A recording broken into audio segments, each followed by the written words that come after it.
মৃত্যুর ফেরেশতা মালাকুল মউত আজরাইল যখন হাজির হয়ে যাবে আমার আপনার জান কবজের জন্য, যেই দিন আমাদের মৃত্যুর যন্ত্রণা শুরু হবে, সাকারাত যেই দিন শুরু হয়ে যাবে, মৃত্যুর বিছানায় শুয়ে যখন আমরা ছটফট ছটফট করব, বন্ধুরা আমার বাবাজিরা, দয়াল নবী মায়ার নবী বলতেছেন মৃত্যুর ফেরেশতা এমন একটা ভয়ঙ্কর রূপে আসবে, ওই রূপটা দেখার সঙ্গে সঙ্গে কে তার আত্মীয়, কে তার স্বজন, কে তার স্ত্রী, কে তার বাবা, কে তার মা, ওই ব্যক্তিগুলো তখন আর চিনতে পারে না, বুঝতে পারে না। যখন আমার আপনার সাকারাত শুরু হয়ে যায়, দেখবেন ওই মুহূর্তে আমাদের মুখে পানি দেওয়ার জন্য স্বজনরা চতুর্দিকে ব্যারিকেড দিয়ে বসে থাকে, ঠিক না বিঠিক? বাবাজিরা আমার, ওই মুহূর্তে যদি সাকারাতকৃত ব্যক্তির মুখে 7 সমুদ্র 13 নদীর পানিও যদি ঢেলে দেওয়া হয়, ওই ব্যক্তির তৃষ্ণা নিবারণ করা হবে না, ওই ব্যক্তির তৃষ্ণা নিবারণ হবে না। কারণ ওই মুহূর্তে 7 সমুদ্র 13 নদীর পানি তার মুখে ঢাললেও তার তৃষ্ণা নিবারণ হবে না। দেখবেন চামিচ দিয়ে মুখে আমরা পানি দেওয়ার চেষ্টা করি, কিন্তু ভাইয়ার আমার, আমরা যে পানি দিচ্ছে ওই লোকটা তো দেখতেছে না কে তার মুখে পানি দিচ্ছে, ওই লোকটা চিনতেছে না কে তার আত্মীয়, কে তার বাবা, কে তার মা, কে তার স্ত্রী। অর্থাৎ মৃত্যুর বিছানায় মানুষ যখন ছটফট করে, তখন আজরাইল আলাইহিস সালামের ভয়ঙ্কর রূপটা দেখার পরে অনেক মানুষের চোখগুলা দেখবেন বড় বড় হয়ে যায়, ঠিক না বিঠে? যখন সাকারাত শুরু হয় দেখবেন অনেক মানুষের চোখগুলা বড় বড় হয়। আবার দেখবেন আরো কিছু কিছু মুমিন ব্যক্তি আছে, মৃত্যুর ফেরেশতা যখন তাদের জান কবজ করতে আসে, তখন তাদের চেহারার মধ্যে একটা মুস্কি মুস্কি হাসি থাকে, ঠিক না বিঠে? নবীর প্রেমিকেরা, আল্লাহর হাবিব সাল্লাল্লাহু আলাইহি ওয়াসাল্লাম বলেন, যখন কোন মুমিন ব্যক্তির সামনে মৃত্যুর ফেরেশতা আজরাইল আলাইহিস সালাম হাজির হয়, বাজান আমার, বন্ধুরা আমার, তাদের দেহের মধ্যে হাতটা স্পর্শ করতে যতটুকু সময় লাগবে, হাতের স্পর্শে মুমিন ব্যক্তিদের জানটা হাসি মুখে তারা দিয়ে দিবে, তাদের কোনো মৃত্যুর যন্ত্রণা হবে না, মুমিন ব্যক্তিদের মৃত্যুর যন্ত্রণা হয় না। আর মুমিন ব্যক্তিরা যখন দুনিয়ার মায়া ত্যাগ করবে, তাদের চেহারার মধ্যে একটা মুস্কি মুস্কি হাসি থাকবে। আপনারা লক্ষ্য করে দেখবেন, আমাদের দেশের মধ্যে ভালো মানুষ যদি মারা যায়, কোনো মুমিন ব্যক্তি যদি মারা যায়, হতে পারে তার ফেস কাটিংটা কালো, হতে পারে শ্যামবর্ণ, হতে পারে ফর্সা, কিন্তু কিছু কিছু মানুষের ইন্তেকালের পরে দেখবেন তাদের চেহারাটা সুন্দর হয়ে যায়, চেহারাটার মধ্যে একটা নূর নূর ভাব লাগে, ঠিক না বেঠে? রাস্তাঘাটে দোকানপাটে বসে তখন আমরা বলি, আহ, লোকটা যেমন ভালো ছিল তার মরণটাও এত সুন্দর হয়েছে, ময়রাও যেমন হাস্যা রইছে, বলি কি বলি না? এটা মুমিনদের বৈশিষ্ট্য। মুমিন ব্যক্তিরা দুনিয়ার মায়া ছেড়ে যখন চলে যাবে, ওই মুমিন ব্যক্তিরা দুনিয়া থেকে যাবার সময় তাদের চেহারার মধ্যে একটা মুস্কি মুস্কি হাসি থাকবে। আবার কিছু কিছু ব্যক্তি দেখবেন মারা যাবার পরে তাদের চেহারাটা দেখবেন ভয়ঙ্কর রূপ ধারণ করে, অনেকের চোখগুলা দেখবেন উল্টায়া থাকে, অনেকদের চোখগুলা দেখবেন বিদ্রুপের মতো হয়ে যায়, পেস কাটিংটা বিদ্রুপের মতো হয়ে যায়। আর জান কবজের সময় আজরাইল যখন তাদের কাইসা চিপ দেয়, পায়ের বৃদ্ধাঙ্গুল থেকে টিপতে টিপতে টিপতে টিপতে দমটা যখন বুকের উপরে নিয়ে আসে গো, তখন দেখবেন মুখের মধ্যে ঘের ঘের করে একটা শব্দ বের হয়। ওই সমস্ত ব্যক্তিগুলার মুখ দিয়ে ঘের ঘের করে শব্দ বের হয়, যারা অন্যায় অত্যাচার করেছে, পাপ করেছে, জুলুম করেছে, তাদের জানটা এত কষ্টের সহিত আজরাইল আলাইহিস সালাম নিবে, পৃথিবীটা কিয়ামত যেই রকম ওই সমস্ত সাকারাতকৃত ব্যক্তির কাছে মনে হবে যেন গোটা পৃথিবীটা কিয়ামত হইয়া যাইতেছে। বন্ধুরা আমার, বাবাজিরা, আজরাইল আলাইহিস সালামের ভয়ঙ্কর থাবায় এমন কিছু মানুষ মৃত্যুর সময় তাদের পায়খানার রাস্তা দিয়া পায়খানা বের হইয়া যায়। এত ভয়ঙ্কর চাপ আজরাইল আলাইহিস সালাম দিবে, এত কষ্টের সহিত তাদের জীবনটা কেড়ে নেওয়া হবে। চাপের কারণে অনেক মানুষের পায়খানার রাস্তা দিয়ে লঙ্গি ভরে যায় পায়খানায়। আপনারা লক্ষ্য করে দেখবেন যারা মৃত ব্যক্তির গোসল দেয়, আপনারা অনেক মানুষের লক্ষ্য করে দেখবেন ইন্তেকালের পরে তাদের পায়খানার রাস্তা দিয়ে ময়লা পাওয়া যায়। যদি কথা বিশ্বাস না হয়, যারা মৃত ব্যক্তির লাশ দৌত করেন, আপনারা জিনিসটা খেয়াল করে দেখবেন, কিছু কিছু মানুষের ইন্তেকালের পরে পায়খানার রাস্তা দিয়ে মল বের হয়ে যায়, ময়লা বের হয়ে যায়। কারণ মৃত্যুর ফেরেশতা মালাকুল মউত আজরাইল এত ভয়ঙ্কর ভাবে থাবা দিবে, যার চেহারা দেখেই অনেকের পেশাব পায়খানা বের হয়ে যায়। কিন্তু মুমিন ব্যক্তিরা, ভালো মানুষগুলা যখন দুনিয়ার মায়া ত্যাগ করবে, এরা দেখবেন ইন্তেকালের পরে তাদের পায়খানার রাস্তা দিয়ে পায়খানা পাবেন না, কিন্তু তাদের চেহারার মধ্যে দেখবেন মুস্কি মুস্কি হাসি থাকে। কারণ বাজান আমার, বন্ধুরা আমার, আখিরাতের প্রথম ঘাটিটাই হইল কবর। আখিরাতের প্রথম ঘাটিটাই হলো কবর।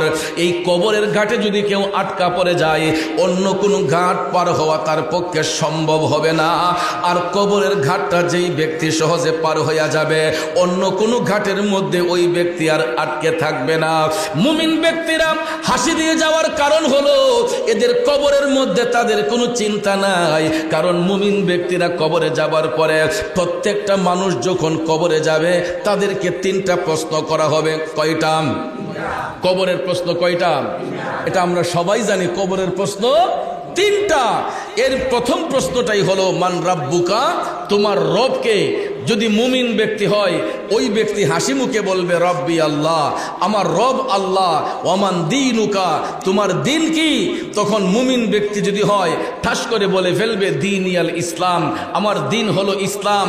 ভাইয়ার আমার, ওই মুহূর্তে রহমাতাল লিল আলামিন নূর নবীকে যার যার কবরের মধ্যে হাজির করা হবে। আল্লাহর হাবিব সাল্লাল্লাহু আলাইহি ওয়াসাল্লামকে দেখিয়ে বলা হবে ওমান হাজার রজুল, তোমার রসুলকে, ওনাকে চিনতে পারো? মুমিন ব্যক্তি যদি হয়, তখন বলে ফেলবে হাজা মুহাম্মদুর রাসূলুল্লাহ সাল্লাল্লাহু আলাইহি ওয়াসাল্লাম। মুমিন ব্যক্তি হলে আমার নবীর চেহারা মুবারক দেখার সাথে সাথেই নবীর প্রেমে ফানা হয়ে যাবে।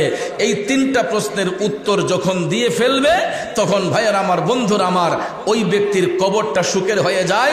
আমার আল্লাহ রহমতের ফেরেশতার মাধ্যমে ওই কবরটাকে নূরের মহল বানাইয়া দেয়।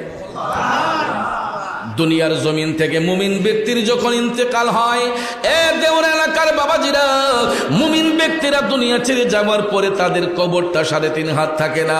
হাদিস শরীফের মধ্যে মদিনার কামলিওয়ালা নবী, মায়ার নবী, দয়ার নবী বলেছেন, মুমিন ব্যক্তির ইন্তেকালের পরে তাদের কবরটা নূরের মহল হয়ে যায়। আফসোস হবে ওই সমস্ত জাহান্নামী লোকগুলার জন্য। কারণ জাহান্নামী লোকগুলা যখন দুনিয়া ছেড়ে যাবে, তাদের চেহারাটা বিকৃত হয়ে যাবে, তাদের চেহারার মধ্যে পরিবর্তন হয়ে যাবে, চোখগুলা বড় বড় হয়ে যাবে, বিদ্রুপের মতো হয়ে যাবে। ওই মুহূর্তে তাদেরকে কবরের মধ্যে পাঠাইবার পরেও প্রশ্ন যখন করা হবে তিনটা, একটা প্রশ্নের উত্তর তখন ওই জাহান্নামীরা দিতে পারবে না। তিনটা প্রশ্নের একটা উত্তর যখন দিতে পারবে না, তখন দুই পাশের মাটি এমনভাবে তাকে চাপ দিয়া ধরবে। হাদিস শরীফের মধ্যে আমার নবী কামলিওয়ালা বলেছেন, মুরগের হাড্ডিতে কামড় দিলে যেই রকম মর মর করে ভেঙে যায়, জাহান্নামী ব্যক্তিগুলাকে কবরে রাখার পরে দুই পাশের মাটি যখন চাপ দিবে, তাদের ডান পাজরের হাড্ডিগুলা বাম পাজরে চলে যাবে, বাম পাজরের হাড্ডিগুলো ডান পাজরে চলে আসবে। মর মর করে ধুলি করার মতো ধুলিসাৎ হয়ে যাবে। ওই জাহান্নামীদেরকে কবরে রাখার পরে তাদের কবর প্রশস্ত হবে না, বরঞ্চ দুই পাশের মাটি এমনভাবে তাদেরকে কবরের মধ্যে চাপ দিবে, মাটির চাপে এদের কবরের মধ্যে জাহান্নামের আগুন ধাউ ধাউ করে জ্বলবে। জুরে জুরে কন্যা নাউজুবিল্লাহ। তাহলে বলুন বাজান, আমরা কি কবরে শান্তি চাই না অশান্তি চাই? কবরটাকে শান্তি চাই নাকি অশান্তি চাই? আমার কমিটির ভাইয়েরা বলেছে, হুজুর কবর হাসর সম্পর্কে দুই একটি কথা শোনাবেন। আসলে বাজান আমার বন্ধুরা, কবর হাসরের কথা বলতে গেলেই তো দয়াল নবী, মায়ার নবীর প্রেমের কথা বের হয়ে যায়। কারণ আজকে কবরের সম্পর্কে আমরা যে আলোচনা পাইলাম, এটা পাইছি একমাত্র আমার নবীর কারণে, ঠিক না বেঠে? আল্লাহর হাবিব সাল্লাল্লাহু আলাইহি ওয়াসাল্লাম যখন মেরাজ শরীফের মধ্যে গিয়েছিলেন, আমার আল্লাহ তাআলা আপন হাবিবের জন্য জান্নাত জাহান্নামকে সুসজ্জিত করেছিলেন। জান্নাত জাহান্নামকে আল্লাহ তাআলা সুসজ্জিত করেছিলেন হাবিবকে দেখানোর জন্য। আল্লাহ রাব্বুল আলামিন আরশ কুরসি লৌহ কলম সব কিছু ফেরেশতাদের মাধ্যমে সাজাইয়া দিছে। বন্ধুরে, আমার মদিনার কামলিওয়ালা নবী, মায়ার নবী, দয়ার নবী যখন প্রথম আসমানের মধ্যে উত্তোলন হইলেন, প্রথম আসমানে যাইয়া মানব জাতির আদি পিতা বাবা আদম শফিউল্লাহর সাথে যেদিন সাক্ষাৎ হলো, আদম নবী সাক্ষাৎ পাওয়ার পরে তিনি মারহাবা জানাইয়া রসুলকে অভ্যর্থনা জানালেন। তারপরে আমার রসুলকে জান্নাত এবং জাহান্নাম দেখার আবদার করা হলো যে ওগো হাবিব, আপনার জন্য রব্বুল আলামিন জান্নাত এবং জাহান্নামকে সুসজ্জিত করেছেন। আপনি চাইলে আগে জান্নাত দেখতে পারেন, আপনি চাইলে আগে জাহান্নামটাও দেখতে পারেন। আমার মদিনার কামলিওয়ালা নবী, দয়ার নবী ডাক দিয়ে বলতেছে, জিবরাইল,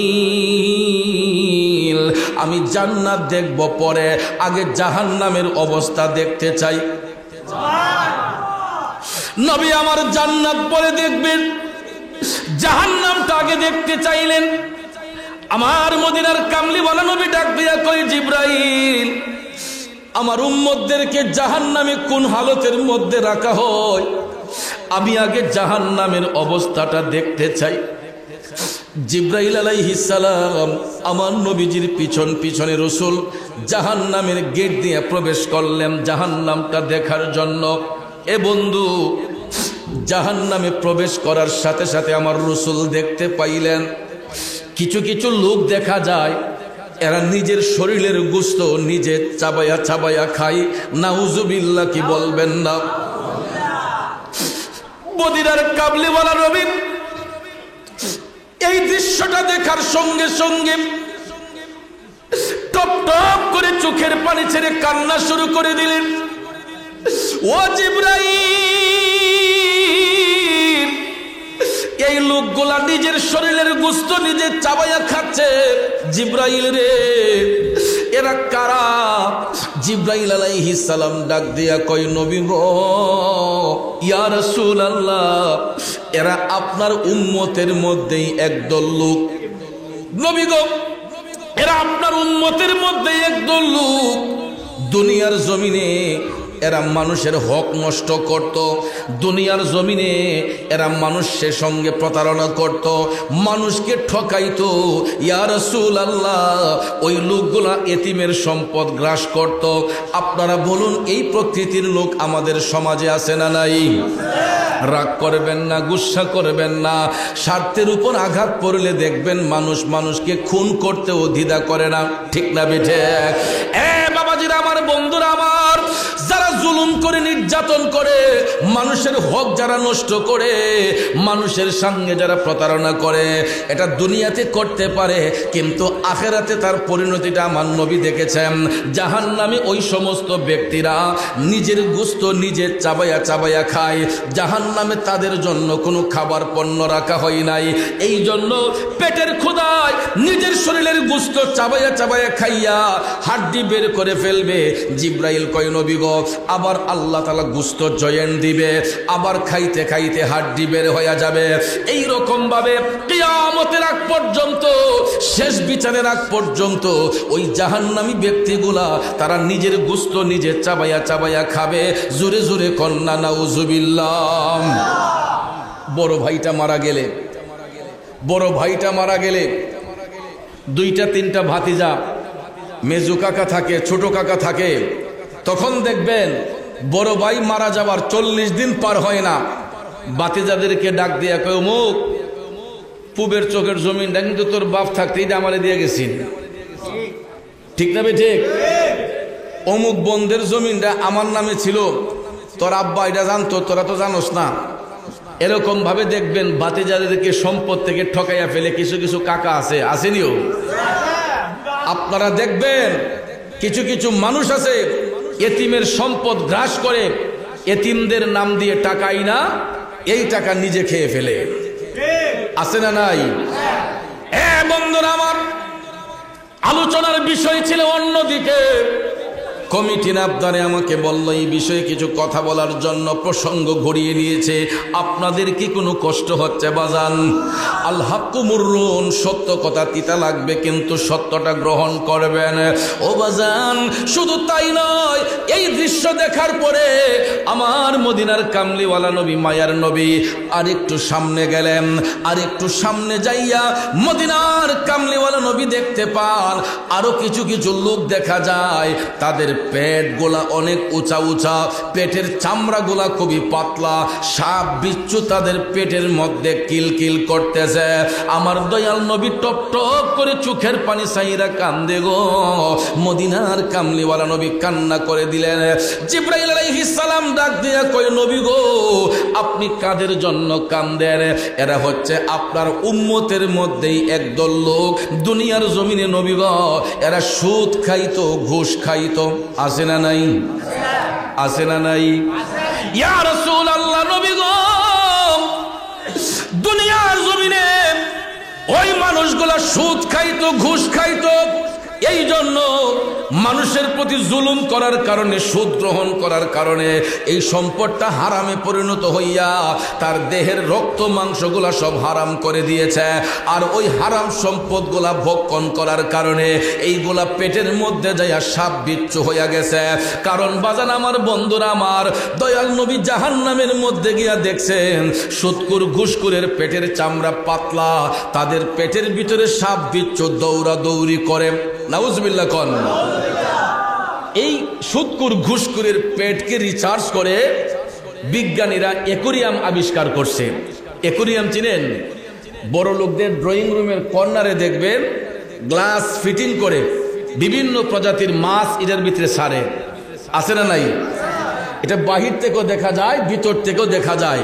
তো এটা যে আবিষ্কার করছে বিজ্ঞানীরা, এই রসুলের হাদিস শরীফকে রিচার্জ করে, সুদকুর ঘুষকুরের পেটকে রিচার্জ করে বিজ্ঞানীরা অ্যাকোরিয়ামের আবিষ্কার করছে। কারণ সুদকুর ঘুষকুরের পেটের চামড়া খুব পাতলা ছিল, সাপ বিচ্ছু তাদের পেটের মধ্যে কিলকিল করতেছে। আমার রসুল সেটা আপন চোখ মোবারকে দেখেছেন। জোরে কন্না আল্লাহু আকবার। বন্ধুরা আমার, অল্প দিনের জিন্দেগি পাইয়া সম্পদশালী হওয়ার জন্য, অল্প দিনের জিন্দেগি পাইয়া সম্পদশালী হওয়ার জন্য, রাতারাতি বড় লোক হওয়ার জন্য দেখবেন কিছু কিছু খন্নাস আছে মানুষের সম্পদ নষ্ট করে, মানুষের হক নষ্ট করে, মানুষের কাছ থেকে কষ্ট দিয়া সুদ গ্রহণ করে, ঘুষ গ্রহণ করে। আসেনি? প্রায় 90% জায়গায়, 95% জায়গায় আপনি প্রত্যেকটা সেক্টরে যান, ঘুষ ছাড়া একটা কাগজও এই জায়গা থেকে ওই জায়গায় যায় না। কথা বলেন ঠিক না ঠিক? তাদের যেমন দোষ আছে আমাদেরও দোষ আছে, তাদের যেমন দোষ আছে আমাদেরও দোষ আছে, বরঞ্চ আমাদের দোষটা তাদের চাইতে বেশি। তারা আবদার করতেই আমরা দিয়ে দেই, আর আমরা তো একজন দেওয়াই না, একটা ব্যক্তিরে দেওয়ার জন্য 10 জন রেডি থাকে। তাহলে খারাপ কি ওই লোকটা না আমরা সবাই? আমরা সবাই খারাপ। আমরা যদি এই জিনিসটা বন্ধ করে দেই তাহলে এই সুদ ঘুষ আস্তে আস্তে বন্ধ হয়ে যাবে। কথা বলেন ঠিক না বেঠে? রাগ করবেন না, আল হাক্কু মুররুন। বাদান আমার বন্ধুরা আমার, সুদখোর ঘুষখোর এদের পেটের চামড়া খুবই পাতলা থাকে, এদের পেটের ভিতরে সাপ বিচ্ছু দৌড়াদৌড়ি করে। আপনারা আবার একটা জিনিস লক্ষ্য করবেন, রসুল বলেছেন যারা হারাম খায়, হারাম গ্রহণ করে, এদের মুখের মধ্যে বেশি বেশি আল্লাহ নবীর জিকির থাকবে। সুদকুর ঘুষ করে দেখবেন নামাজ রোজা একটু বেশি করেনিও। আপনারা দেখবেন সমাজে যারা মার্কা মারা সুদকুর ঘুষকুর, অনেক সময় এদের আমল আখলাক দেখা আমরা অনেক সময় মসজিদের সভাপতি সেক্রেটারি বানাই যাই। কথা কোন ঠিক না বেঠিক? টাকাওয়ালা পয়সাওয়ালা দেখা অনেক জায়গায় দেখবেন সুদকুর ঘুষকুরে মসজিদের সভাপতি সেক্রেটারি বানাই ফেলি। আর ইডা বাইরে খাইতে খাইতে মসজিদের সভাপতি সেক্রেটারি হইয়া অনেক সময় দেখা যায় মসজিদের দান বাক্সের টাকাগুলো খাইয়া লাই। কথা কোন আছে না নাই? ওরে বাগানে সর্পের সীমা নাই, আদর করি সর্প রেখে সুইও না রে ভাই। ওরে সর্বঙ্গে বিষ ভরা ধ্বংসিলে প্রাণ বাসে না, অজ্ঞানে কি চিনতে পারে আকবরী সোনা। কথা কোন ঠিক কিনা? ওর ভাই বাগানে পাখির সীমা নাই, কাকের মুখে ময়নার বুলি শুনছ নিরে ভাই ওরে। কাকো কালো কোকিল কালো, কাকো কালো কোকিল কালো, আরো কালা ময়না, অজ্ঞানে কি চিনতে পারে আকবরী সোনা। এ বিবেকবান মানুষ যারা একটু যাচাই বাছাই কইরা মসজিদের সভাপতি বানাইবেন, সেক্রেটারি বানাইবেন, পয়সার জোর দেইকা চামড়া সুন্দর দেইকা বানাইবেন না। সুদকুর ঘুষকুর কখনো মসজিদের সভাপতি হওয়ার যোগ্যতা রাখে না, সুদকুর ঘুষকুর কখনো মসজিদ মাদ্রাসার সেক্রেটারি হওয়ার যোগ্যতা রাখে না। ঠিক না বেঠে? আব্বাজিরা আমার রাগ করবেন না, গুসা করবেন না। ওই সমস্ত সুদকুর ঘুষকুর যারা, রসুল বলেছেন এদের মুখের মধ্যে জিকির থাকবে বেশি, এদের মধ্যে আমল থাকবে বেশি। এমন আমল করবে করতে করতে কপালের মধ্যে কালো দাগও পড়ে যাবে। সুদকুর ঘুষখোর নামাজ পড়তে পড়তে দেখবেন কপালে কালো দাগও পড়ে যায়। ভাইয়ের আমার, বন্ধুর আমার, এটারও একটা কারণ রসুল বলেছেন যে ওই ব্যক্তি হাসরের ময়দানে সবাই যখন নফসি নফসি বলে কান্না করবে, আমার আল্লাহ যেই দিন নেকি বদি ওজন করবে, তাহলে সুদকুর ঘুষকুর যে চোখের পানি সাইরা ইবাদত করছে, তার চোখের পানির বদৌলতে ওই ব্যক্তির আমলে যদি কোনো নেক ঠাই খাওয়া থাকে, এটা আমার আল্লাহ জমা রাখে। কি করে জমা রাখে? হাসরের ময়দানে যার কাছ থেকে সুদ গ্রহণ করছিল ওই ব্যক্তির গুনার পাল্লা যদি বাড়ি হয়ে যায়, ওই সুদকুর ঘুষকুরের নেক আমলটা ওই ব্যক্তির পাল্লায় দেওয়া হয়। যার কাছ থেকে সুদ গ্রহণ করেছিল, ওই ব্যক্তির প্রতি যে জুলুম করেছিল, তার নেকের পাল্লা তখন ভারী করে দেওয়া হয়। এই জন্য আমার বাবাজিরা, বন্ধুরা, সুদকুর ঘুষকুরদের ফলো করে দেখবেন এরা নামাজ পড়বে, রোজা রাখবে, এরা দেখবেন বেশি বেশি ওজিফা পড়বে, কিন্তু দেখবেন এরা সঙ্গে সঙ্গে আবার মিথ্যা কথাও বলে ফেলে। আছে না নাই? বিভিন্ন এলাকায় বিচার আচার হইলে দেখবেন অনেক বিচারকরা বিচারকে বসে, সালিশি বৈঠকের মধ্যে বসে, আজানটা হইলেই দেখবেন পহর থেকে টুপিটা বাইর করে করে নামাজটা হইরাই, নামাজটা ফুরি এই দেখবেন হাসারে মিশা কইতেছে, মিশারে হাসা কইতেছে। আছে না নাই? বেশি লাগে না? আমাদের দেশে ইমান নষ্ট করার জন্য 500 টাকার একটা নোটিশ যথেষ্ট। তলে দা গিয়া যদি 500 টাকা ধরাইয়া দেন, ও যা রায় তোর ভুক্কি যাইব। আমি আছি, কথা কোন ঠিক না? ঠিক, আমি আছি, তুই চিন্তা করিস না, না হয় তেলটা ঘুমাগা। এইরকম ভাবে সাদাকে সাদা বলার লোক নাই, কালোকে কালো বলার লোক নাই, সত্যকে মিথ্যা বানায়, মিথ্যাকে সত্য বানায় যারা, ওই সমস্ত ব্যক্তিগুলা জাহান্নামের মধ্যে পতিত হয়ে যায়। আর সুদখোর ঘুষখোর যারা, তাদের পেটের চামড়া পাতলা হয়, পেটগুলা বড় বড় হয়। রসুল বলেছেন এদের পেটের মধ্যে সাপ বিচ্ছু কিলকিল করতেছে। আর জিব্রাইল ফেরেশতা রসুলকে ডাক দিয়া বললেন, নবী গো, সুদখোর ঘুষখোরের পেটের মধ্যে যেই সাপে কামড়াইতেছে, এই একটা সাপ যদি দুনিয়াতে বের হইয়া কালো শ্বাস মারে, নবী গো, এই সুদখোর ঘুষখোরের পেটের সাপগুলা যদি দুনিয়াতে বের হইয়া একটা কালো শ্বাস মারে, এই সাপের বিষে গোটা পৃথিবীটা অন্ধকার হইয়া যাইব। জোরে জোরে কন্যা নাউজুবিল্লাহ। বাজান, সুদখোর ঘুষখোরের পেটে যেই সাপ, একটা সাপ বের হইয়া যদি কালো একটা শ্বাস মারে, জিব্রাইল ফেরেশতা বলতেছে, ইয়া রাসূলুল্লাহ, গোটা পৃথিবীটা অন্ধকার হয়ে যাবে।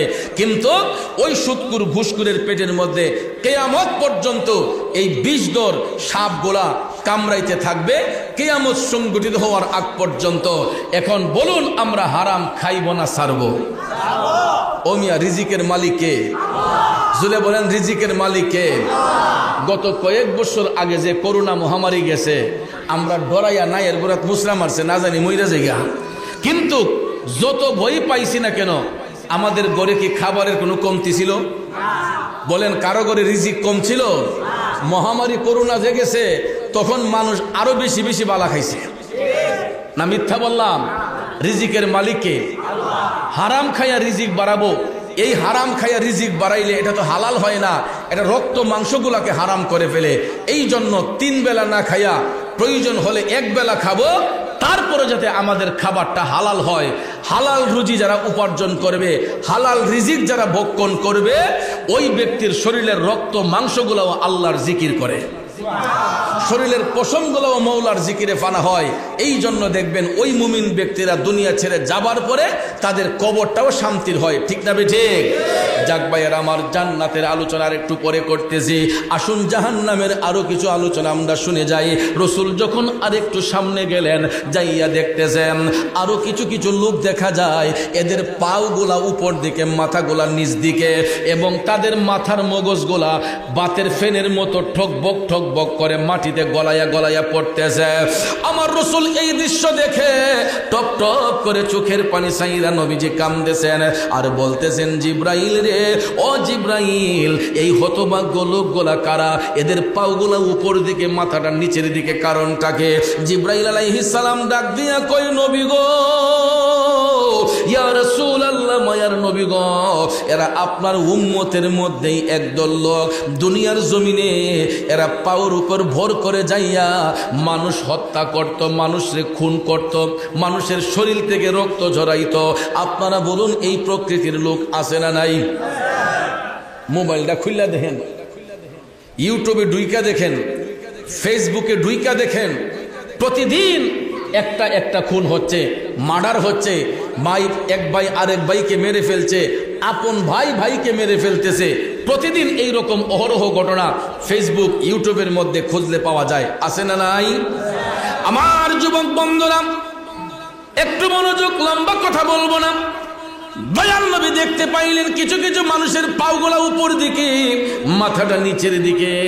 এর কারণ হলো এরা দুনিয়াতে পাওর উপর ভর কইরা মানুষ হত্যা করত, মানুষের শরীর থেকে রক্ত ঝরাইত।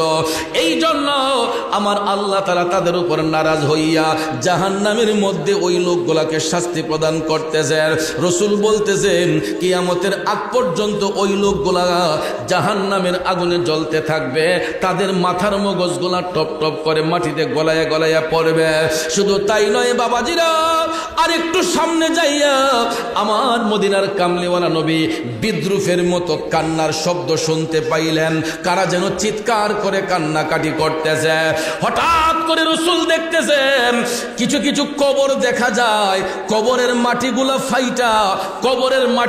ফাইটা আগুনের ফুলকিগুলা উপর দিকে উতলাইয়া উঠতেছে। আমার দয়াল নবী টপ টপ করে চোখের পানি চাইরা কাইন্দা বলতেছেন, ও জিব্রাইল, মাটি ফাইটা আগুনের ফুলকি বের হচ্ছে, কান্নার শব্দ শোনা যাচ্ছে।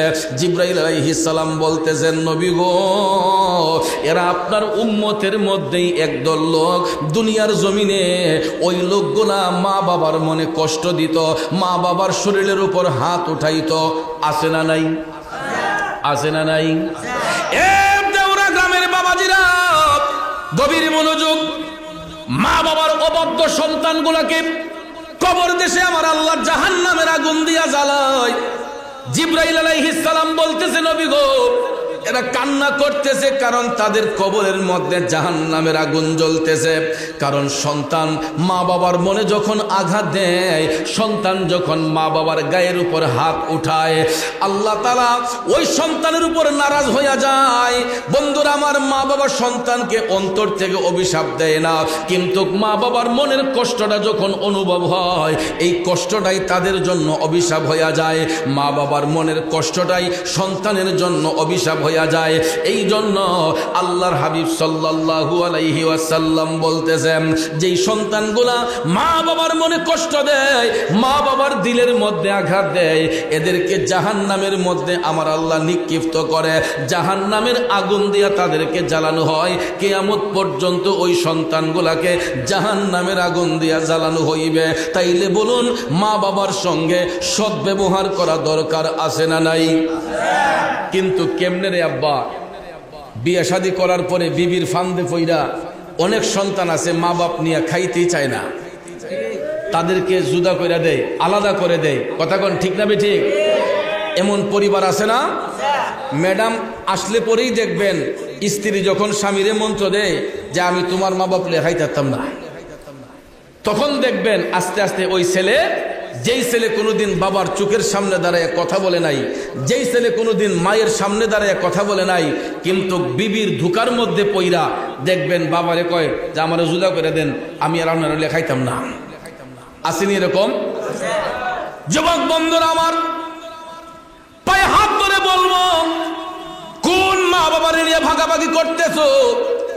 যেই বাবা নিজের মুখে খাবার না দিয়ে তুমি সন্তানরে খাওয়াইলো, যেই মা নিজের মুখের খাবারটা সন্তানের মুখে তুইলা দিল, আজকে উপযুক্ত হইয়া সাবালক হইয়া রোজগারি হইয়া আমরা মা বাবারে নিয়ে ভাগাভাগি করতেছি। হাদিস শরীফে আমার মদিনার কামলিওয়ালা নবী বলেছেন, মৃত্যুর আগের দিন পর্যন্ত কোনো সন্তান যদি মা বাবার গোলামি করে, ওই মা বাবার ঋণ পৃথিবীর কোনো সন্তান কোনো টাকা পয়সা সম্পদ দিয়া শোধ করতে পারবে না। আওয়াজ করে বলুন ঠিক না বেঠে? এই জন্য কবি বলেছেন, ও মায়ের একদার দুধের দাম কাটিয়া গায়ের চাম, একদার দুধের দাম, মায়ের একদার দুধের দাম কাটিয়া গায়ের চাম, পাপোশ বানাইয়া ঋণের সুদ হবে না, এমন দরদি ভবে কেউ হবে না আমার মা গো।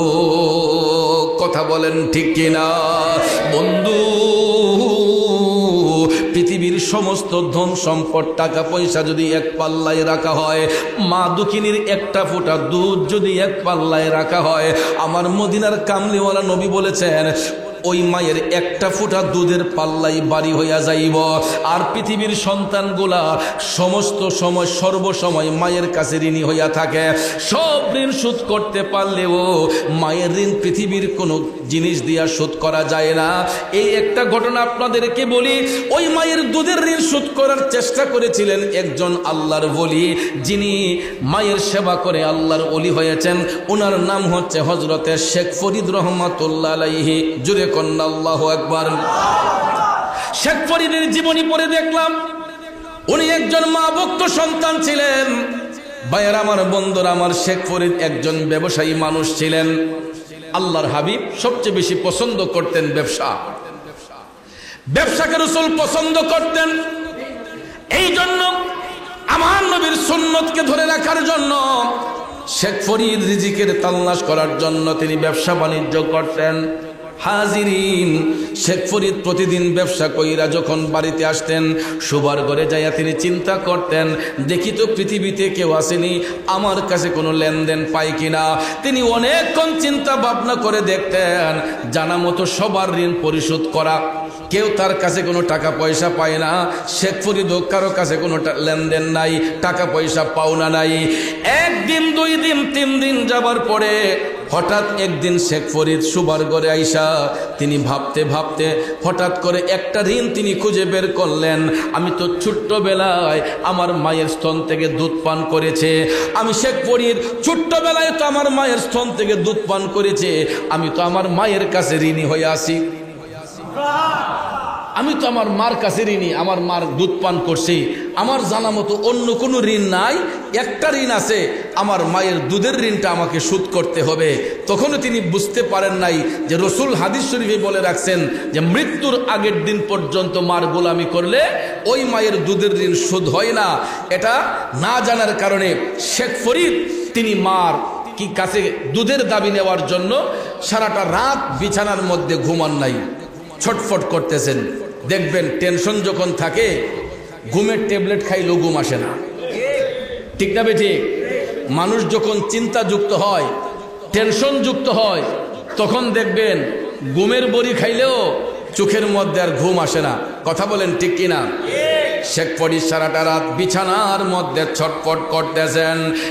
দেওরা গ্রামের বাবাজিরা, সারাটা রাত শেখ ফরিদ বিছানাটার মধ্যে ছটফট করতেছেন।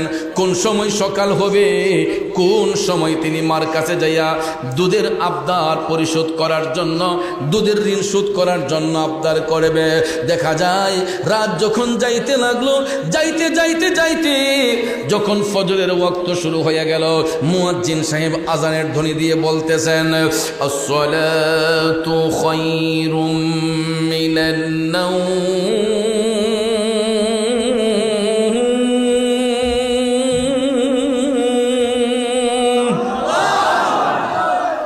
এই আওয়াজটা শুনলে কোন মুমিন ব্যক্তি কি বিছানায় পিঠ রাখতে পারে?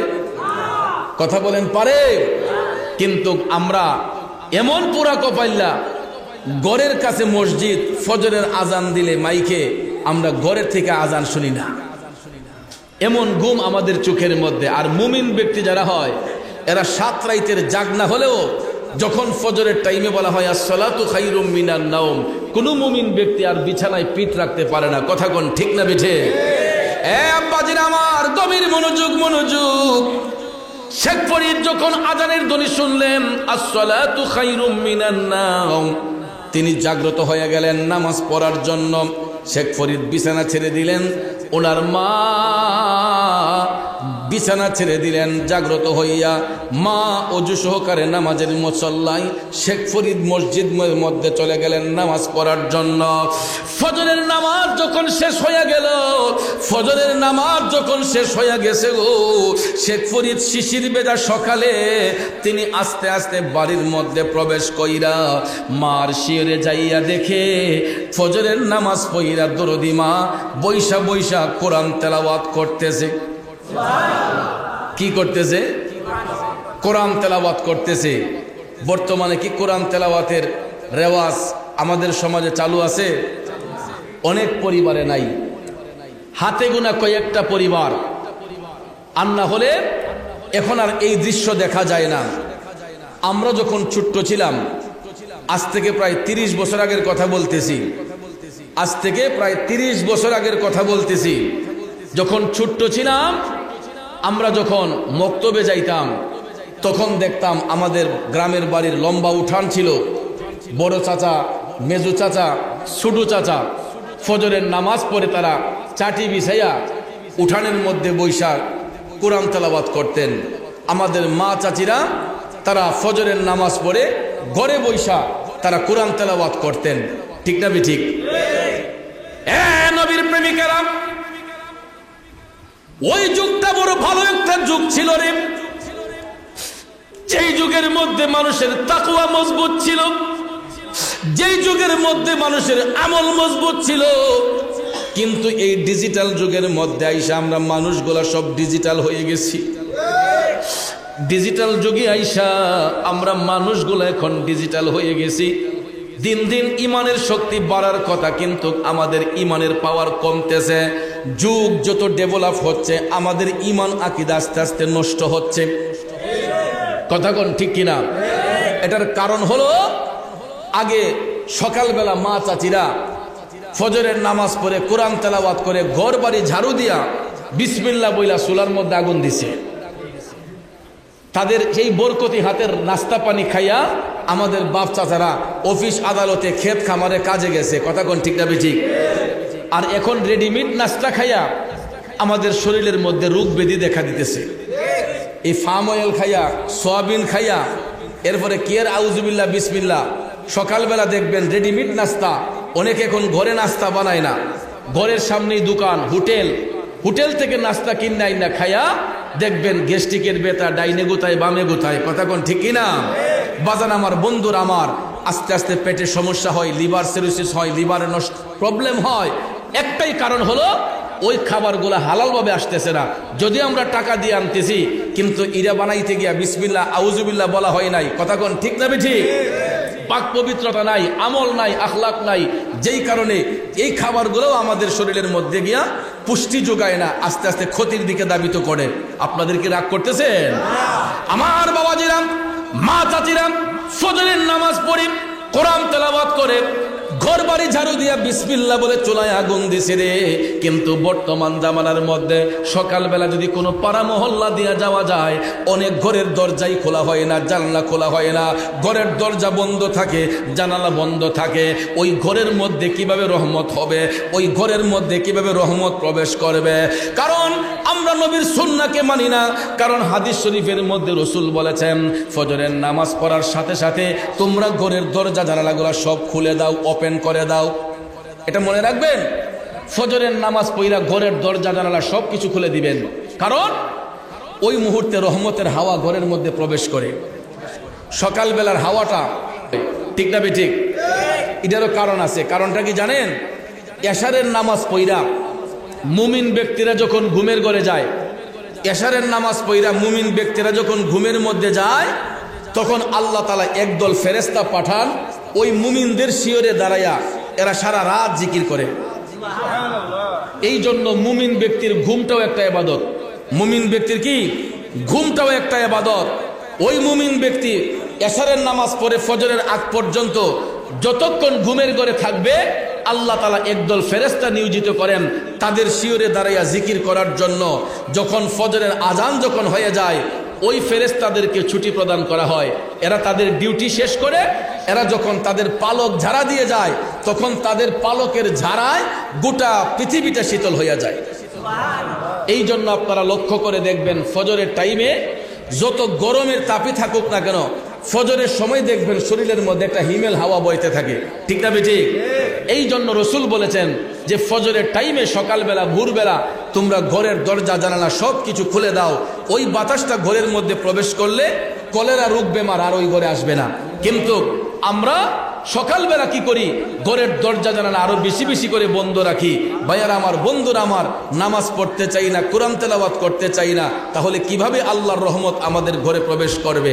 কষ্ট হচ্ছে আপনাদের?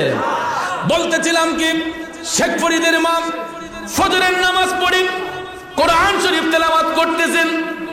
বাবাজিরা আমার, বন্ধুরা আমার, কোরআন শরীফ তেলাওয়াত করতেছেন। শেখ ফরিদ মায়ের শিয়রের মধ্যে দাঁড়াই আছেন।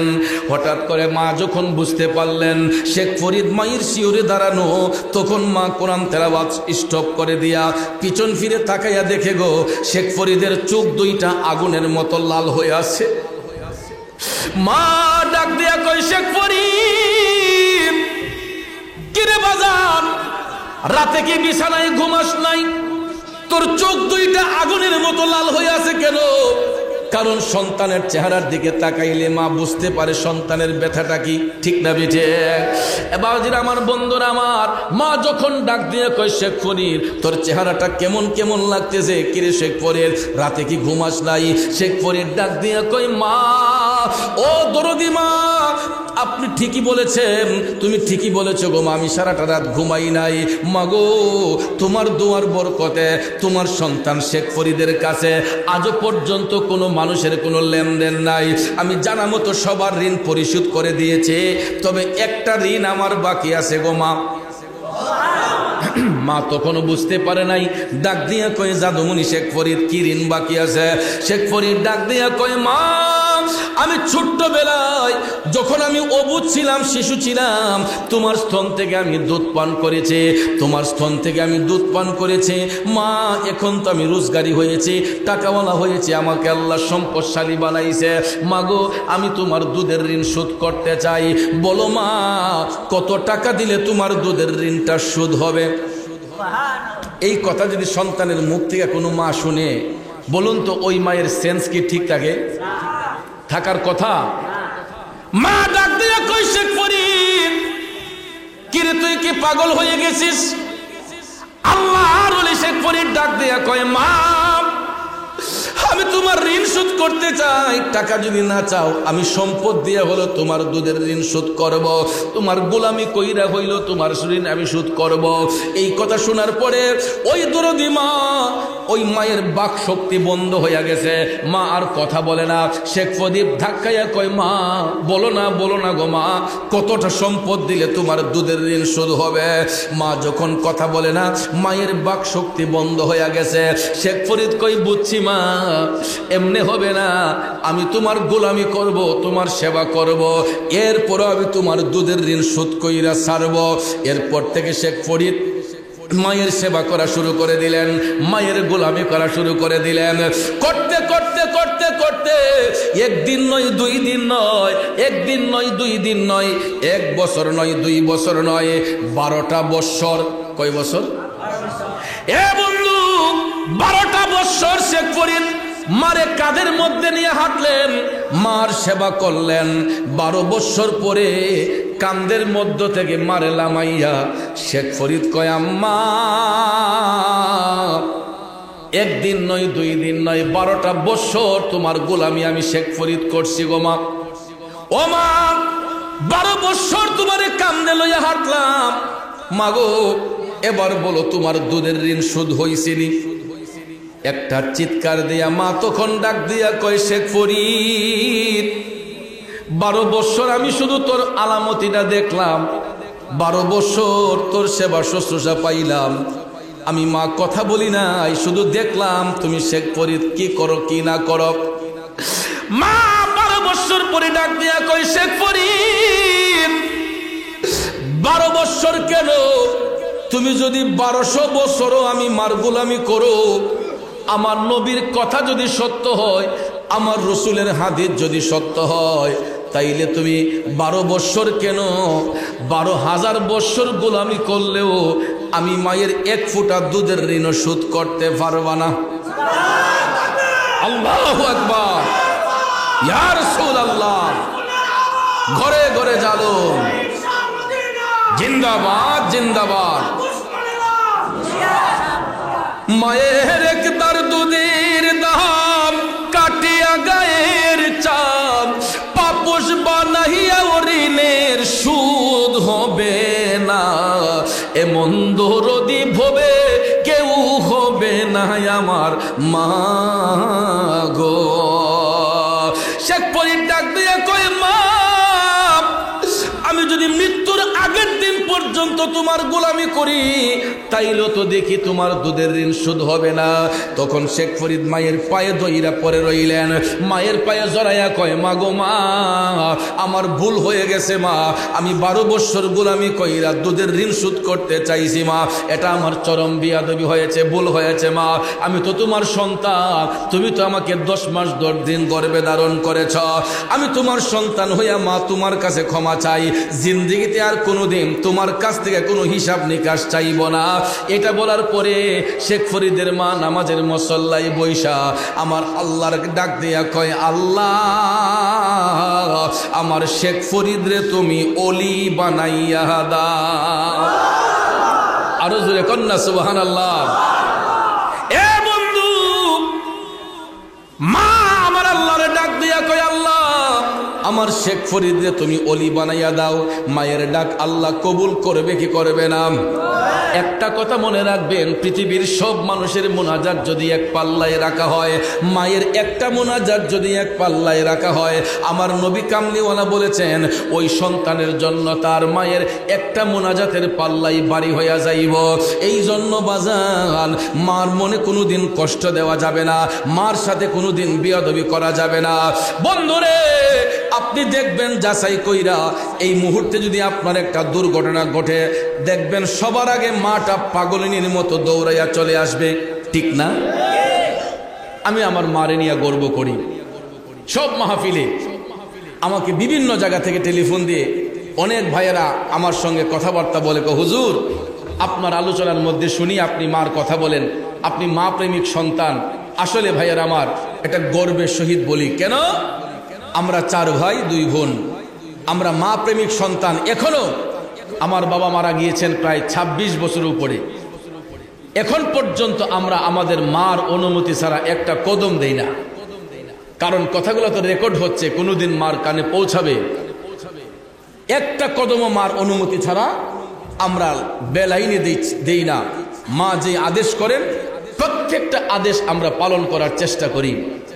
গত 2 সপ্তাহ আগে, 2 সপ্তাহ এখনো হয় নাই, আমি আমার মাকে নিয়ে মক্কা শরীফ মদিনা শরীফ জিয়ারত করে আসছি। আম্মা বলছে, ফুত আমারও লিয়া যাওগা। ইতিপূর্বে আরো 3 বার গেছে, এবার নিয়ে 4 বার আম্মা। তা আমি তো আল্লাহ পাক আমারে বহুবার নেওয়াইছে। তা আমার আম্মা অসুস্থ শরীর নেও, ফুত নবীর রোজা শরীফটা মরার আগে আর একটা বার দেখে আসি। আমার বাবাজিরা, বন্ধুরা, আমি যখন মাহফিলে যাই, রাত 12টা 1টা 2টা যখন হয়ে যায়, ঘরের স্ত্রী আমার টেলিফোন দিয়া খবর নেয় না, কিন্তু আমার জন্য একটা মানুষ জাগ্রত হইয়া বইসা থাকে, এই মানুষটা হলো আমার মা।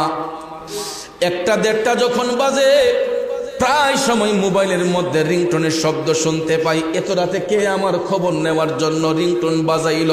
তাকাইয়া দেখি আম্মা। আমি সালামটা দিয়া যদি বলি, আম্মা গো, কি গো মা, এখনো কি ঘুমান নাই গো আম্মা? আম্মা ডাক দেয়া কই, ফুত, কেন যেন তোমার জন্য একটু টেনশন লাগে। দেশের হালচাল ভালো না। আম্মা ডাক দিয়া কই, ফুত, দেশের পরিস্থিতি ভালো না, না জানি কোন জায়গায় কোন বিপদ হইয়া যায়। এই জন্য যেদিন মাহফিলের কথা বলি, আম্মা আজকে অমুক জায়গায় মাহফিল, আম্মা বলে, ফুত, এলাকার লোকগুলা কেমন, পরিচিত লোক আসেনি? দেখেন, এই কথাটা মা বলে যে পরিচিত লোক আসেনি, এলাকার মানুষগুলা কেমন, এটা যাচাই করে মা। আর কি কেউ বলবে কথা? এরকম শুধু আমার মা কেন, আপনিও যখন একটা অন্য জায়গায় যাবেন, আপনার মাও দেখবেন আপনারে বলবে যে, ফুত, জায়গাটা বালানি, ফুত, এলাকার মানুষটি কেমন। কথা কোন ঠিক না বেঠে? এটাই হলো একটা মায়ের বৈশিষ্ট্য, একটা মায়ের কর্ম। এটাই হয় সন্তানের জন্য, যে সন্তান যাতে কোনো বিপদগ্রস্ত না হয়, সন্তান যাতে টেনশন যুক্ত না হয়, এই জন্য দেখবেন মা সব সময় সাহস জুগায় দেয়। কথা কোন ঠিক কিনা? আমার যুবক ভাইয়েরা, আমি দেখেছি বিদেশ বাড়িতে যেই সন্তানগুলো থাকে, অনেক মা ছেলের রুজি বাড়ার জন্য, বরকত বাড়ার জন্য, রুজিতে বরকত বাড়ানোর জন্য অনেক মা দেখছি নফল রোজা রাখে। অনেক মা নামাজের মুসল্লায় বসে আর কিছু কয় না, হুজুর আমার ফুতের লেগে একটু দোয়া করেন, হুজুর আমার ফুটটা যদি ভালো থাকে এই দোয়াটা করেন। আর ঘরের স্ত্রী আইয়া কয়, হুজুর আমার জামাই টেহা দেয় না, একটু তদবির করে দেন যাতে টেহাটা ফাটাই দেয়। কথা কোন ঠিক না বেঠি? আর মা গিয়া দোয়া চাই হুজুরের দ্বারা, যে হুজুর আমার ছেলেটা যাতে ভালো একটা অবস্থানে থাকে, তার রুজিটা যাতে বাড়ে, আর আমার ছেলে যাতে ভালো থাকতে পারে, এজন্য খাস করে একটু দোয়া করে দিন। এরকম দোয়া করে মা। আর ঘরের স্ত্রী টাকার হিসাব করে, টাকা গণনা করে। কথা কোন ঠিক না বেঠে? সব স্ত্রী না, আবার কিছু কিছু ভালো স্ত্রীও আছে যারা একটা সংসারকে সুন্দর করে পরিচালনা করে। তাই বলে সবাইকে আবার খারাপ ভাববেন না, ঠিক না বেঠিক? কিছু কিছু মা বোন আছে যারা স্বামীর টাকার জন্য অপেক্ষা করে আর বেধুম টাকা খরচ করে অন্য রাস্তায়, এটার বললাম না বাকিটা, আরেকজনে হাত তামা করে ইনকাম করে, আর ওইদিকে ঘরের বিবি টাকা দিয়া বাদশাহী করে। আসেনি? এই জন্য ভাইয়ার আমার, 2 সপ্তাহ আগে আমি যখন সৌদি আরবে ছিলাম, আমি আমার প্রবাসী বাঙালিদের কষ্টের জিনিসগুলা দেখে আসলাম, তাদের মনের কষ্টগুলা বুঝে আসলাম। এমনও ছেলে আছে কাজ নাই, বৈশা বৈশা খাইতেছে, কিন্তু বাড়ি থেকে চাপ দিতেছে টাকা পাঠানোর জন্য। পাঠাইবো কেমনে? কাজ নাই, কাম নাই। কত কষ্টে বিদেশ বাড়িতে দিন কাটাইতেছে আমাদের প্রবাসী রেমিটেন্স যোদ্ধারা। 2 মাস 3 মাস কাজ করাইয়া টাকা দেয় না, বেতন দেয় না। এত জঘন্য ব্যক্তিগুলা, ছেলেগুলা হাত তামা করে ফেলছে, পরিশ্রম করতেছে, 8 মাস 9 মাস হয়ে গেছে, 3 মাস হয়ে গেছে, এদেরকে বেতন দেয় না।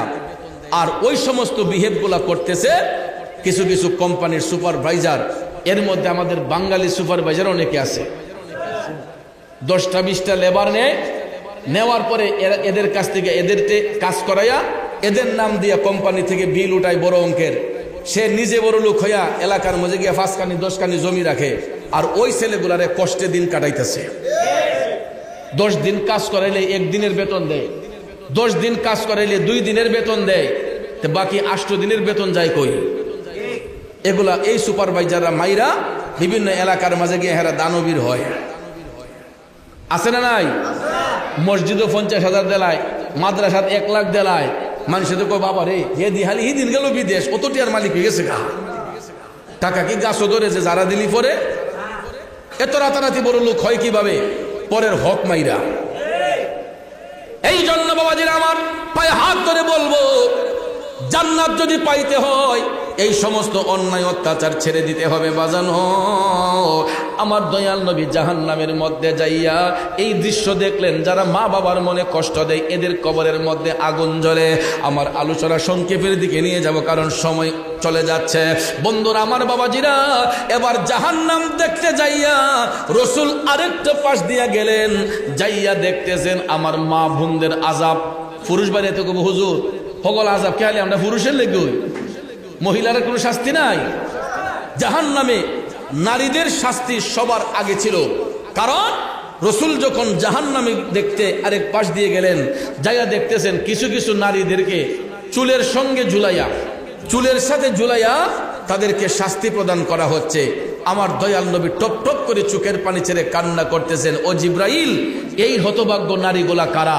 জিব্রাইল আলাইহিস সালাম বলতেছেন, ইয়া রাসূলুল্লাহ, এরা আপনার উম্মতের মধ্যেই একদল নারী, এরা দুনিয়ার জমিনে পর পুরুষ থেকে তাদের চুলগুলা লুকাইয়া রাখতো না।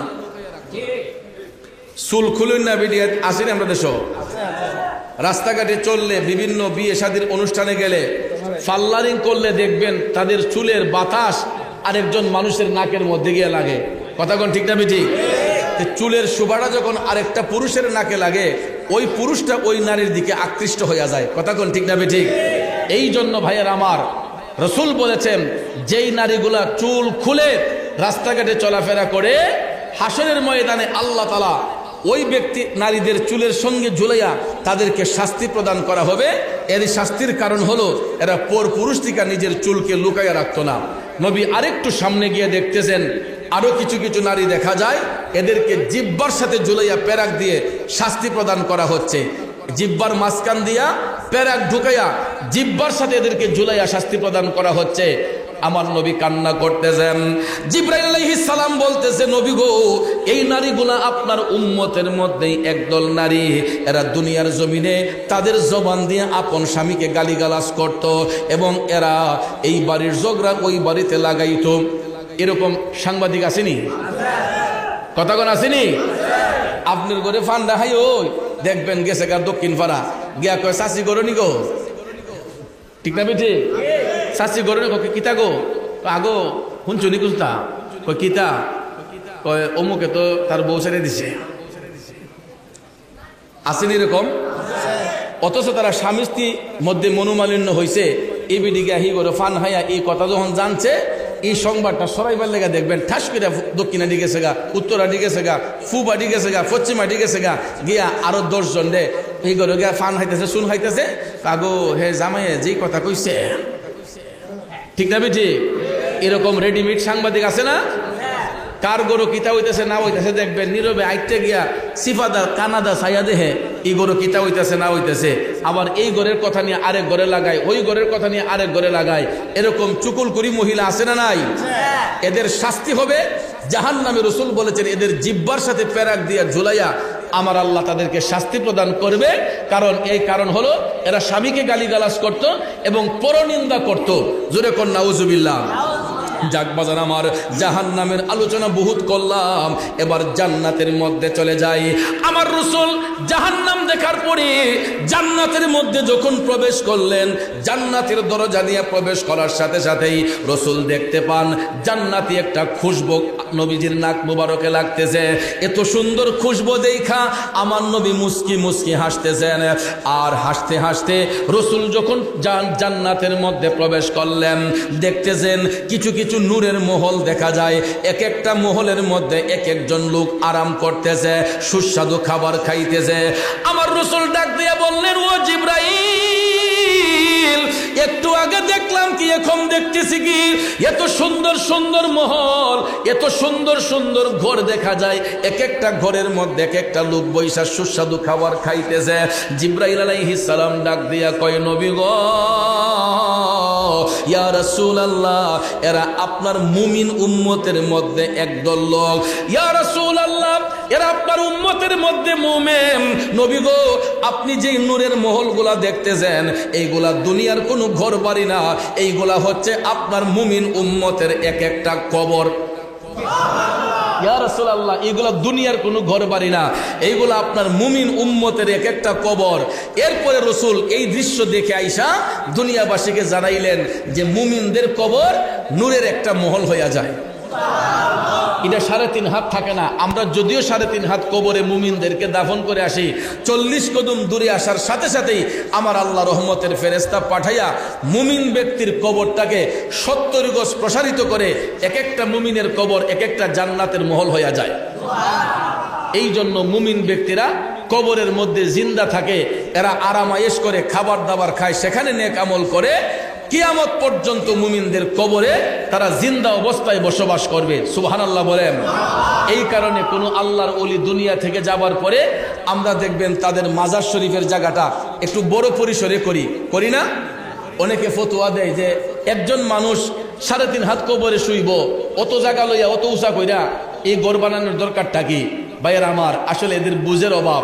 কারণ মুমিন ব্যক্তি যারা হয়, যারা আল্লাহর বন্ধু হয়, যারা আল্লাহর ওলি হয়, এদের কবরটা 70 গজ প্রসারিত হইয়া নূরের মহল হইয়া যায়। এই জন্য আমরা দুনিয়াবাসীরা নবীজির এই হাদিস শরীফ রিসার্চ কইরা আল্লাহর ওলিগণ ওফাতের পরে তাদের কবরের জায়গাটা, মাজার শরীফের জায়গাটা আমরা একটু বড় পরিসরে করি, কারণ তারা তো আল্লাহর বন্ধু, ঠিক না বেঠিক? আল্লাহর ওলি। এই জন্য ভাইয়ের আমার, বন্ধুরা আমার রসুল বলছেন মুমিন ব্যক্তিদের কবরটা নূরের মহল হইয়া যায়। যেই কারণে আমরা ওলিদেরকে ভালোবাসা তাদের ওফাতের পরে তাদের মাজার শরীফের জায়গাটা একটু বড় করে রাখি। কথা কোন ঠিক না বেঠিক? কিন্তু ভাইয়ের আমার, বন্ধুরা আমার, আল্লাহর ওলিগণ এরা হচ্ছে আসমানের পিলার। এই যে দেখেন টিনের চাল দেওয়া হয়েছে, পিলারটি যদি না থাকতো এই চালটা ঠিক লইলে, তাইলে আমরা তো দেখতেছি আসমানটা ঝুল্লা রয়েছে, যে এই আসমানের তো কোনো খুঁটি নাই, কিন্তু আসমানেরও পালা আছে। আসমানের পালা হচ্ছেন নেককার সালেহীন বান্দাগণ। আর নাইলে এই জমিনের মধ্যে আমরা যেরকম জুলুম করি, পাপ করি, অন্যায় করি, আমাদের পাপের কারণে এই জমিন কবি ধ্বংস হইয়া যাইতো, ঠিক না বেঠিক? একমাত্র এই জমিনে আল্লাহর ওলিগণ বিচরণ করতেছেন বিদায় আমার আল্লাহ এখনো দুনিয়াটারে টিকাইয়া রাখছে।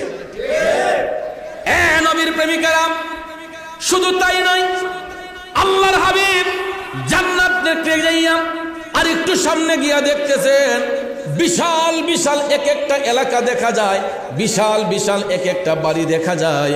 ইয়া রাসূলুল্লাহ, আমার নবী দেখতেছেন বিশাল বিশাল বাড়ি দেখা যায়, এক একজন পুরুষ আর 70 জন বেহেশতে হুর গেলমা এক একটা পুরুষের সঙ্গে। সুবহানাল্লাহ কোন।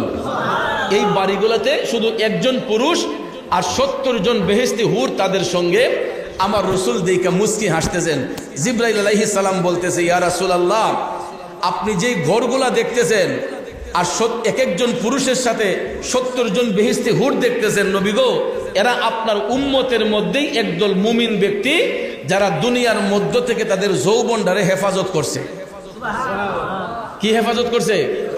যৌবন হেফাজত করছে। কোনো বেরির দিকে চাইছে না, চোখ আতারে ফাতারে গেছে না, জিনা বেবিচারে লিপ্ত হইছে না, চোখটাকে সবসময় নম্র রাখছে, অবনত রাখছে। এই জন্য রসুল বলতেছে, জিবরাইল বলতেছে, ইয়া রাসূলুল্লাহ, যৌবনটাকে হেফাজত করার কারণে, যৌবনের হেফাজত করার কারণে পুরস্কার হিসেবে আল্লাহ তাআলা ওই সমস্ত জান্নাতি পুরুষদেরকে বেহেশতের 70 জন রমণী দান করছে। এরা তাদের সেবা করবে কিয়ামত সংগঠিত হওয়ার আগ পর্যন্ত। তাহলে ভাইয়ের আমার, আপনারা বলুন, জান্নাত চাই না জাহান্নাম চাই? তো জান্নাতের মধ্যে যাইতে হলে আমাদের নেক আমল করার দরকার আছে না নাই? তাহলে আজকের পর থেকে কেউ নামাজ কাজা করব, রোজা কাজা করবেন? আমরা নামাজ পড়ব না ছাড়বো? জোরে বলেন, পড়ব না ছাড়বো? আজকে দেখা যায় অনেক মানুষ হাট বাজারে বসে থাকে, আজান হওয়া সত্ত্বেও দোকানপাটে বসে থাকে। তাইলে ওয়াজ শুনে লাভ হইল কি? এই জন্য আমি পায়ে হাত ধরে বলবো, যেখানেই থাকেন, যে অবস্থায় থাকেন, ওয়াক্ত মোতাবেক নামাজ পড়তে হবে, ওয়াক্ত মোতাবেক নামাজ পড়তে হবে, হালাল রিজিক বক্ষণ করতে হবে। আর সব সময় কবরের কথা চিন্তা করবেন, দুনিয়াটার কথা বেশি চিন্তা করেন না। দুনিয়াটা ক্ষণস্থায়ী। দুনিয়ার যতদিন থাকবেন, সকালে ঘুম থেকে উঠার পরে আল্লাহর কাছে বলবেন, আল্লাহ, এই দিনটাই মনে হয় আমার জীবনের শেষ দিন, এই দিনটাই মনে হয় আমার জীবনের শেষ দিন। রসুল বলেছেন, যেই ব্যক্তি দৈনিক 40 বার মরণের কথা স্মরণ করে, ওই ব্যক্তি জীবনে কোনোদিন পাপ কাজ করতে পারে না। যেই ব্যক্তি দৈনিক 40 বার লোকটা যে মারা যাবে এই কথাটা স্মরণ করলে, আমার রসুল বলছেন ওই ব্যক্তিটা কখনো সে ইমান হারা হয়ে মরবে না। তাই ইমানের সহিত যে দুনিয়া থেকে বিদায় হবে। এই জন্য ভাইয়ার আমার, আল্লাহকে ভয় করতে হবে। কেননা আল্লাহ বলেছেন, মিনহা খালাকনাকুম ওয়া ফিহা নুঈদুকুম ওয়া মিনহা নুখরিজুকুম তারাতান উখরা। আল্লাহ কয়, বান্দা, আমি যেখান থেকে তোমাদেরকে সৃষ্টি করেছি আবার সেখানেই পাঠাবো, শেষ বিচারে ওই জায়গা থেকে উত্তোলন করব। কাজেই বাহাদুরি কইরা, সলচাতুরি কইরা কোনো লাভ নাই বাজান। আল্লাহকে ভয় করতে হবে, আল্লাহর সন্তুষ্টি অর্জন করতে হবে নেক আমলের মাধ্যমে। তাহলে বলুন, আমরা আজকের পর থেকে নামাজ ছাড়বো? আমরা 5 ওয়াক্ত নামাজ পড়ব, হালাল রিজিক খাবো, হারাম ব্যবসায় যাব না, আমরা কারো ক্ষতি করব না, আমরা সৎ পথে থাকব। আল্লাহ রাব্বুল আলামিন যেন আমাদের সবাইকে যেন নেক আমলের সহিত সৎ পথে পরিচালিত করেন। আমরা সবাই বলি আমিন। আসুন নবীকে সালাম দিয়ে আমরা একটু জিকির করব।